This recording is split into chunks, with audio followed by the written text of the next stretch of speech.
әйелің ешек деп айтса, не істеу керек дейді. Енді сен ешек болып қалмайсың одан. Соны айтқыздырған шығарсың, әбден қанын ішіп. Ол әйел бекерден бекер айтқан жоқ қой. Сен айтқыздырдың оны, мәжбүрледің. Егер сенің кінәң болмаса, әйелің өзінен өзі сені ешек десе, ешектің қатыны болады, не болады? Ерлі зайыптылар бірге моншаға баруға бола ма дейді. Енді өз үйіңде моншаң болса, бірге түскен сайдан қайыстау шығар, ағайын ел жұрттың алдында. Бірақ негізі бір үйдегі моншаға екеу түсе береді, ода тұрған ештеңе жоқ. Десе де, құдалардың үйіне, достарының үйіне, сәсеттің үйіне барып, әйелі мен еркек бір моншаға түскені сәл қиыспайды енді. Ұятта ыңғайсыздау дүние. Ерлі зайыптылар бірге моншаға баруға бола ма дейді. Енді өз үйіңде моншаң болса, бірге түскен сайдан қайыстау шығар, ағайын ел жұрттың алдында. Бірақ негізі бір үйдегі моншаға екеу түсе береді, ода тұрған ештеңе жоқ. Десе де, құдалардың үйіне, достарының үйіне, сәсеттің үйіне барып, әйелі мен еркек бір моншаға түскені сәл қиыспайды енді. Ұятта ыңғайсыздау дүние. Тірі адамға Құран бағыштаған дұрыс па? Бағыштасаңыз да, бағыштау деген ол бізде бар, түсінікті. Біздің қазаққа осы тиеселді.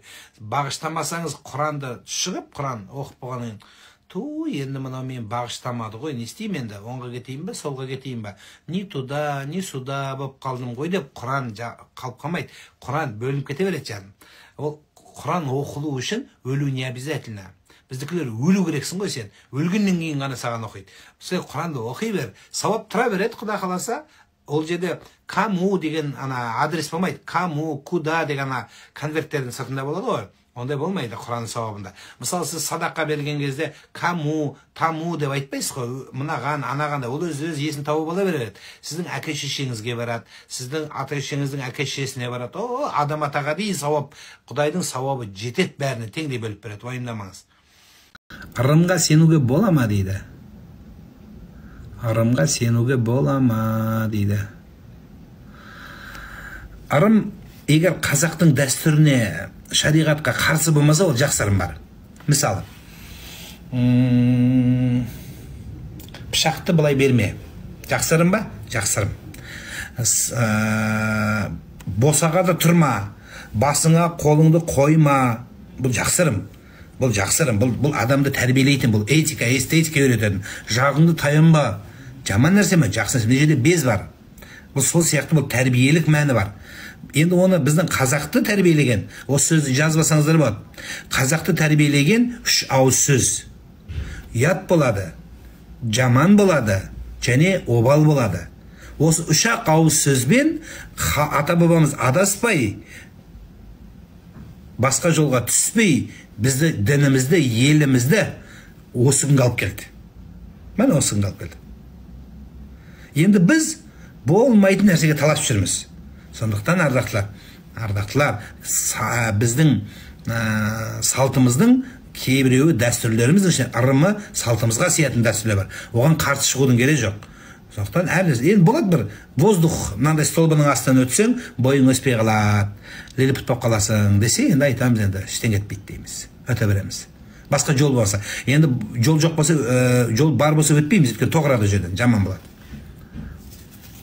Ұстаз, бір баланы жақсы көремін. Қалай айтсам болады, ол мені жақсы көретін қайдан білемін дейді. Өз ырбыңдайды саған. Сен бүйтіп қара оған, үмітпен қара, өзі көзің бүйтіп жылтырап бүйтіп. Бірақ ауру болып қалуы мүмкін, мына жағында нерві судорогасы болса, сен ойланып қалуы мүмкін, көзің қысып жатыр деп. Сен өзі нешедесің? Сен күйеуге шығатын жасың болса, барып айт оған прямой. Егер жас қыз болсаң, ең бірінші махаббат басталады партадан деп, партада махаббат болса, ештеңе айтпа, ұят болады. Сен сабақ оқы, қызым. Сен сабақ оқы. Ол анау бірінші сезімін үлкен апайлар айтады. Өзі анау кішкене плотно отыруға жақындағандар. Сен жаным сабақ оқы. Сен жас қыз сияқтысың ғой айтуыңа қарағанда жаным. Сен махаббат өзі келеді. Сезімің оянып кетсе масқара болады. Сезімді оятпа жаным. Сен сабақ оқы.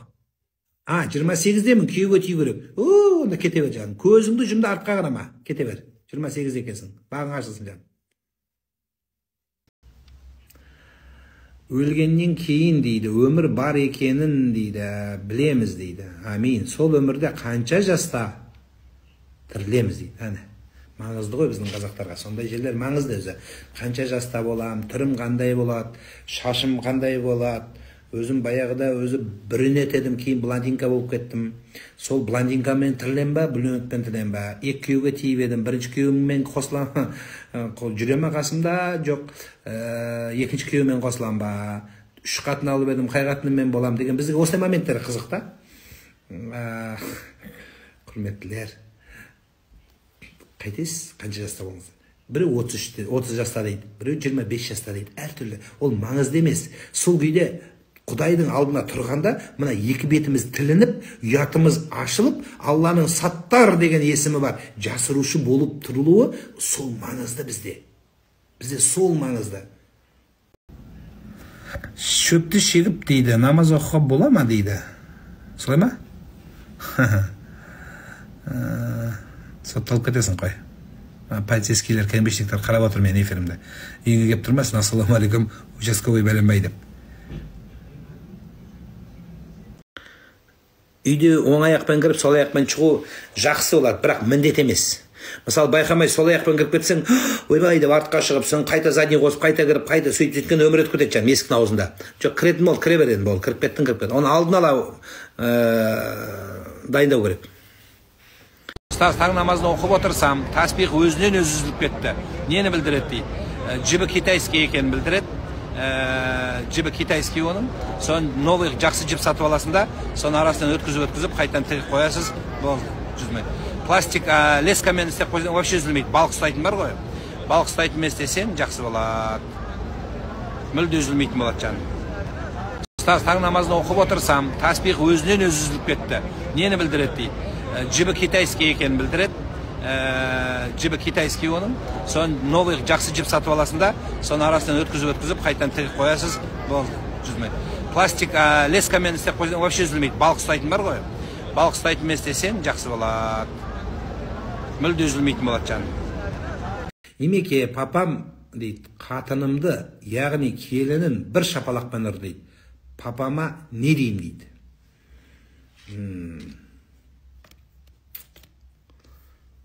Ормаңызде.